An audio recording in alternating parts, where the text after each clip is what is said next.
నమస్తే సార్. నమస్కారం సార్. ఎలా జరుగుతుంది సంకల్ప యాత్ర? జరిగేపోయే ముందు ఒక్కసారి ఎలాగో ఏడుకొండల వారి దగ్గరకు వెళ్తున్నారు కాబట్టి ఏడుకొండల వార వెంకటరమణ గోవిందా గోవిందా, ఏడుకొండవాడ వెంకటరమణ గోవిందా గోవిందా. సార్ పాదయాత్ర ఐ థింక్ 200 కిలోమీటర్లు దాటుంటారు. దాటేసాం. 201 యాత్ర గురించి చెప్పాలంటే ఏ నేపథ్యంలో నడిచిందని చెప్పాలంటే వ్యూవర్స్ కి ఏం చెప్తారు? ఇది దైవ కార్యక్రమం సార్. సంకల్ప యాత్ర ఇది రాజకీయ యాత్ర కాదు.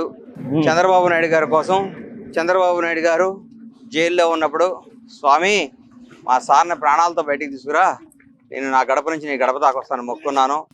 అది మన 12వ తారీఖు ఆ కేసు పూర్తిగా కొట్టేయడం జరిగింది. ఆ కేసుని తాలూకా, ఆ కోరిక తాలూకా, ఆ దేవదేవుడు, ఆ ఏడుకొండల వాడు, ఆ శ్రీనివాసుడు మా అందరినీ, ఆ స్వామి అభిమానులందరినీ, కోట్ల ప్రజలందరి ప్రార్థనలు మన్నించి ఆయన సంకల్పం నమ్ముతూ ఆయన కూర్చున్న మొక్కును తీర్చుకోవడానికి బయలుదేరాం. ఈ రోజు 9వ రోజు. వాళ్ళకి 202 కిలోమీటర్లు అయిపోయింది. 202 అయితే అయిపోయింది సార్.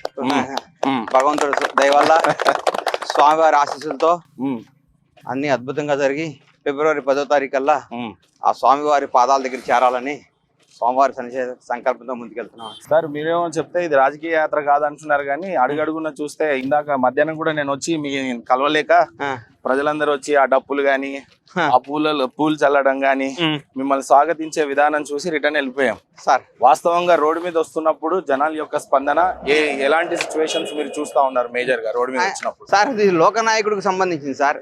నారా చంద్రబాబు నాయుడు గారు అనేవాడు విజనరీ లీడర్.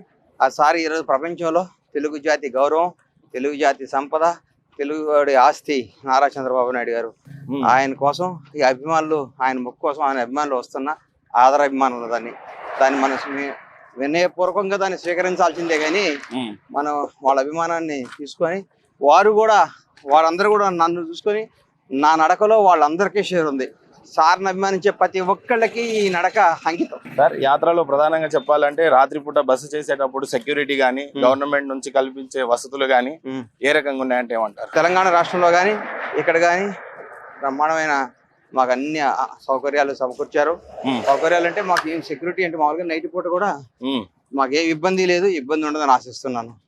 ఇది దైవ సంకల్పం సార్. ఇది దేవుడి యాత్ర. ఇది అంతే కదండి. ఇప్పుడు యాత్ర ప్రారంభించి 202 కిలోమీటర్లు వచ్చాయని అన్నారు. ఆరోగ్యపరమైన సమస్యలు గానీ లేదంటే జోష్ ఎలా ఉందంటే ఏం చెప్తారు సార్? ఇవాళ చాలా బాగుంది. ఎందుకో చాలా హ్యాపీగా ఉంది. ఫస్ట్ 2 రోజులు చిన్న ప్రాబ్లమ్స్ అంటే కాలు నొప్పులు చాలా బాగుంది. ఉండిందా అలవాటు ఎప్పుడైనా ఇలా 20 కిలోమీటర్లు ఒకే రోజు నడవటం? ఫస్ట్ టైం 5 కిలోమీటర్ల కేవీఆర్ పార్క్ వాక్ చేసేది. ఇన్ని కిలోమీటర్లు నడవటం ఫస్ట్ టైం. 25 కిలోమీటర్లు దేవుడే నడిపిస్తున్నాడు అనొచ్చు. 100% భగవంతుడే. మనం ఎవరం సార్? అతీతలు. సాక్షాత్ వెంకటేశ్వర స్వామి గురించి చెప్పాలంటే ఏం చెప్తారు సార్? ఆయన కలియుగ దైవం సార్. ఆ దైవం సన్నిధి, ఆయన దేవుడిని మొక్కుకొని ఆయన దేవుడిని విశ్వసించి ఆ ఏడుకొండల వారి దగ్గర మన నిజాయితీగా, అయ్యా నాది సమస్య, నిజాయితీ అయిన సమస్య, నిజాయితీ అయిన కష్టం, నిజాయితీ అయిన కోరుకుంటే తప్పకుండా నెరవేర్చేవాడు ఆ ఏడుకొండల వాడు. యాత్ర ప్రారంభించే ముందు మీరు అనుకుంటే ఎంత పెద్ద మినిస్టర్ అయినా, ఎమ్మెల్యే అయినా వస్తారు. ఇక్కడ అందరూ శివాజీ గారు రావటం ఏంటా అనేది ఆ ప్రారంభించేటప్పుడు స్పీచ్ కానీ ప్రధానంగా మాట్లాడుకునే పరిస్థితి. దాని గురించి ఏమంటారు? నేను ఎవరిని పిలవలేదు సార్. శివాజీ ఆప్తమిత్రుడు. తమ్ముడు నేను ఇట్లా వెళ్తున్నా అంటే నేను వస్తా అన్నా అని వచ్చాడు. శివాజీ రాజకీయ కోణాలు ఏం కాదు. శివాజీ మంచి నటుడు, నా ఆత్మీయుడు. నేను శివాజీ పిలుచుకున్నాను. అట్లాగే నా మీద అభిమానంతో, నా మీద ప్రేమతో మన విజయనగరం ఎంపీ అప్పలనాయుడు గారు ప్రత్యేకంగా భార్యాభర్తలు ఇద్దరు వచ్చి నాకు విషయం చెప్పారు. అది నా హృదయాన్ని కదిలించేసింది సార్. ఎక్కడ విజయనగరం ఎంపీ, ఎక్కడ షాద్ నగర్ ప్రత్యేకంగా నా కోసం ట్రైన్ లో వచ్చి నా యాత్ర ప్రారంభించేదాకా ఉండి వెళ్ళారు. ఈ సందర్భంగా అప్పలనాయుడు గారు లాంటి వారిని మనస్ఫూర్తిగా అభినందించాలి. అట్లాంటి సైనికులు కదా సార్ మనకి కావాలి అనిపించేది. చాలా సంతోషపడ్డాను నేను. యాత్ర ప్రారంభించే ముందు చాలా మంది చెప్పినటువంటి విషయాలు బండ్ల గణేష్ గారి షూ గురించి మాట్లాడుతూ ఉన్నారు. నార్మల్ షూ అయినా ఏమన్నా డాక్టర్ గారి దగ్గర ప్రిస్క్రిప్షన్ తీసుకొని చేసిన షూజా ఎలా? నేను రోజు కేబీఆర్ పార్క్ వేసుకునే షూ సార్. ఇవన్నీ అలవాటు ఉన్న షూ. కొత్త షూ వేసుకుందాం భయం వేసింది, మరి నేను కొరికితే ఇబ్బంది అవుతుందని ఎందుకు వచ్చిన రిస్క్ లేని నాకు అలవాటైన షూనే వేసుకుంటున్నా. ఒకరోజు చేంజ్ చేస్తే నా మిత్రుడు చంద్రశేఖర్ రెడ్డి గారు, తమ్ముడు వద్దు నీకు అలవాటైన షూ వేసుకొని నన్ను చెప్పడం జరిగింది.